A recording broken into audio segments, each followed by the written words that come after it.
Okay, I'm taping now. Hello in tape land. We're in week number 8, and we're talking about how different it is to study consciousness as opposed to other topics. And I just reminded the students that are here live that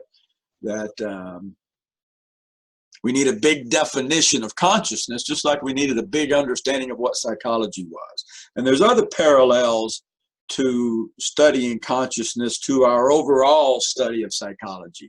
Remember when we talked about the birth of modern psychology and how hard it was to apply the techniques of hard science to these psychological internal mental states. You remember that? Well, that's an important part of what we're talking about here.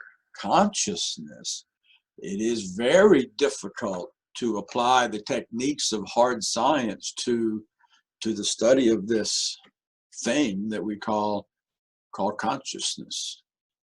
So we're starting our exploration of human consciousness, just aware of how big it is, that it's the defining difference between humans and animals. It's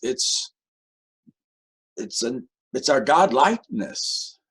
It's the means by which we have a relationship with God. We're talking about something that's special, supernatural, and in many ways beyond the scope of science. So it's really big. If you tell me how you define consciousness, I can know some things about your worldview. I can know some things by how you define what we're talking about. I can know about what you think about the limits of science and the nature of mankind. And debate and wonder about consciousness is not new with modern psychology. It's an old interest, right? Descartes said that our consciousness was the most indubitable thing there is. There's nothing that we know better than our own consciousness, right? It's us. Is there anything you know better than you? Does anybody know you better than you?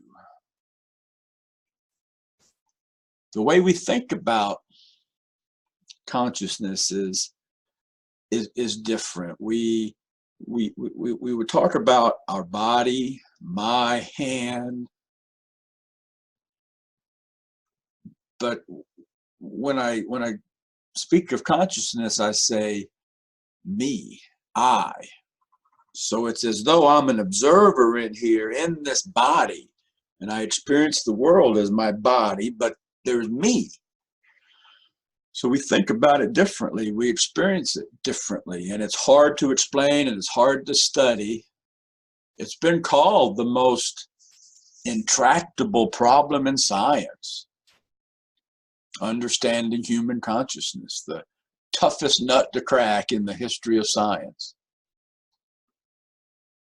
It's in the context of this chapter that our buddy Francis Crick, you remember him, his astonishing hypothesis? It's in the context of this chapter that that's the most astonishing.